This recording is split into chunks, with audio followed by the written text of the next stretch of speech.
Hello बच्चों, आइए प्रश्न को देखते हैं। समांतर चतुर्भुज एबीसीडी की बढ़ाई गई भुजा एडी पर एक बिंदु ई है और बीई जो है डीसी को एफ पर प्रतिच्छेद करती है। तो हमें सिद्ध करना है कि त्रिभुज एबीई जो है वो समरूप है त्रिभुज सीएफबी के। प्रश्न को हल करने से पहले इसकी मुख्य अवधारणा के बारे में चर्चा कर लेनी है। मुख्य अवधारणा, तो यहाँ पे देखो, मान लेते हैं कि दो त्रिभुज हम लोग लेते हैं, उनको समरूप सिद्ध कैसे करते हैं वो हम बताते हैं कि देखो, पहले त्रिभुज को मैंने बोल दिया एबीसी, दूसरा त्रिभुज में मैं यहाँ पे बना लेता हूँ और उसका भी नामांकन कर देता हूँ। दूसरे त्रिभुज को मैंने नाम दे दिया पीक्यूआर। अब देखिए, अपनी तरफ से मैं मान लेता हूँ कि कोण ए जो है वो कोण पी के बराबर है और इसी तरह कोण बी जो है वो कोण क्यू के बराबर है। तो यहाँ से लिख भी देते हैं, कोण बी ए सी जो है कोण क्यू पी आर के बराबर है। क्यू पी आर, इसको सही करेंगे, ये कोण अपने पास है कोण क्यू पी आर। इसी तरह कोण एबीसी जो है वो कोण पीक्यूआर के बराबर है। ये दोनों कोण आपस में बराबर है, तो दो कोण आपस में बराबर हुए दोनों त्रिभुजों के, तो हम लोग कहेंगे ए समरूपता कसौटी से, ए समरूपता कसौटी से दोनों त्रिभुज, कौन कौन से त्रिभुज, त्रिभुज एबीसी जो है वो समरूप हो जाएगा त्रिभुज पीक्यूआर के। ठीक है, संगत भाग हमें देखने होते हैं और आगे बढ़ते हैं और इस तरह से हम लोग बताते हैं। मान ली कि दो रेखाएं अपने पास L1 और L2, ये दोनों रेखाएं समांतर रेखाएं दे रखी है और इसमें मैंने एक तिर्यक रेखा खींच दी। तो यहाँ पे ये जो संगत कोण है, कोण एक जो है वो कोण दो के संगत है। इसी तरह यहाँ पे कोण एक जो है कोण दो के संगत, कोण आपस में बराबर है, तो ये दोनों कोण आपस में बराबर हो जाएंगे। इसी तरह यहाँ पे मैं अगला कोण एक और मान लेता हूँ कि इसमें और कौन सा संगत कोण होने वाला है। ये कोण 3 बोल दिया और ये कोण 4 बोल दिया, तो कोण 3 जो है वो कोण 4 के बराबर होंगे, क्योंकि ये त्रिभुज के संगत त्रिभुज के नहीं है, समांतर रेखाओं में त्रियक रेखा काटती है, तो दोनों कोण संगत है एक दूसरे के। तो अब चलते हैं सवाल में। सवाल में जैसा कि समांतर चतुर्भुज की बात करी गई है, समांतर चतुर्भुज हम लोग बना लेते हैं। समांतर चतुर्भुज की विशेषता क्या होती है वो भी मैं बता देता हूँ। देखो, पहली चीज मैं इसको नाम दे देता हूँ, ए बी सी और डी, ये मैंने इसको नाम दे दिया। अब इसके बाद में मैं बोलूंगा कि AB जो भुजा है वो CD भुजा के बराबर होगी और इसी तरह AD जो भुजा है वो CB भुजा के बराबर होगी। बराबर होने के साथ साथ मैं यहाँ पे लिख देता हूँ, चूंकि समांतर चतुर्भुज है, चूंकि ABCD एक समांतर चतुर्भुज है, समांतर चतुर्भुज है, तो इसकी विशेषता क्या होगी।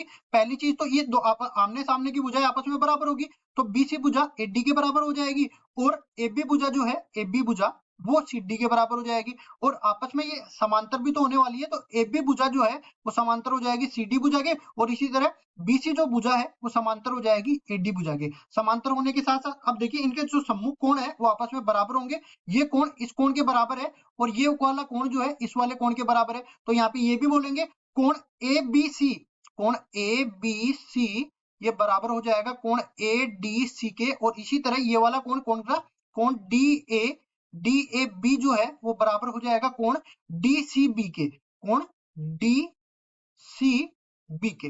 ये दोनों कोण आपस में बराबर होंगे। अब देखिए आगे चलते हैं। अब इसमें क्या बोला गया है कि ABCD की बढ़ाई गई भुजा AD पर, AD को आगे बढ़ाया और आगे बढ़ाया, तो मान लो कि यहाँ पे आके फंस गई।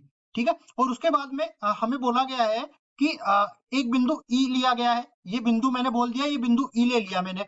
अब E को मैं मिलाऊंगा किससे, B से, क्योंकि B ही भुजा दे रखी है, तो B को E से मैंने मिला दिया, ये वाली भुजा मैंने खींच दी। अब बोला गया है कि ये जो B भुजा है ये DC को F पर काट देगी, तो ये DC को F पर काट दी, ये मान लो ये काट दी। अब उसके बाद में आगे हमें बोला गया है सिद्ध कीजिए कि त्रिभुज ABE और त्रिभुज CFB समरूप है। तो ले लेते हैं दोनों त्रिभुज, त्रिभुज ABE, त्रिभुज ABE व त्रिभुज CFB में, ये दोनों त्रिभुज मैंने ले लिए।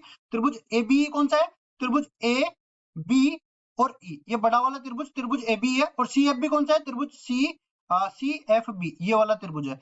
इन दोनों त्रिभुजों में हमें समरूप सिद्ध करना है, तो दो कोण आपस में बराबर कर देता हूं मैं।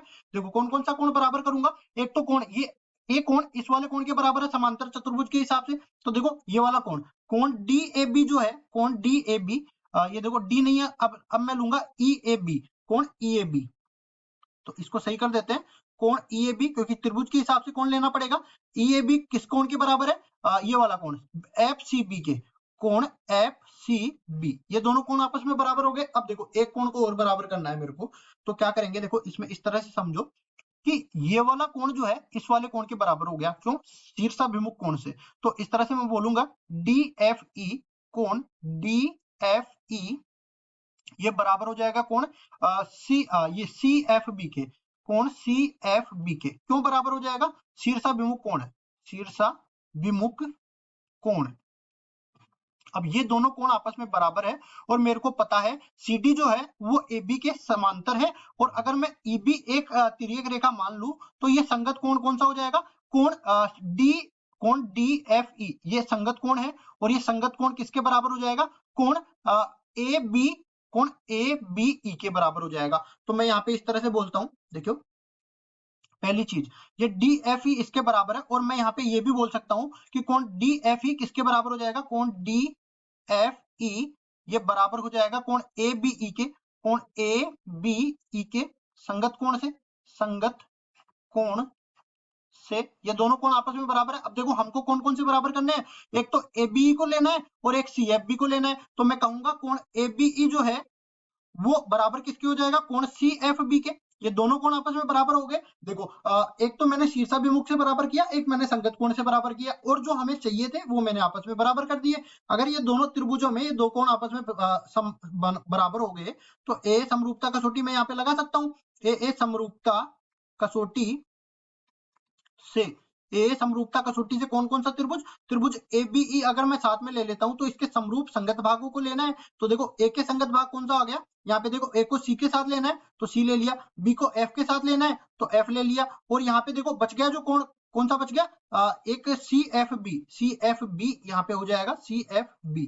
तो यहाँ पे ABE जो है त्रिभुज ABE समरूप हो जाएगा त्रिभुज CFB के, और यहाँ पे भी हमें यही सिद्ध करना था, तो मुख्य उदाहरण का उपयोग करते हुए मैंने सिद्ध करके बता दिया, और यही हमारा उत्तर हो जाएगा। आशा करता हूँ ये सवाल आपको समझ में आया होगा। धन्यवाद।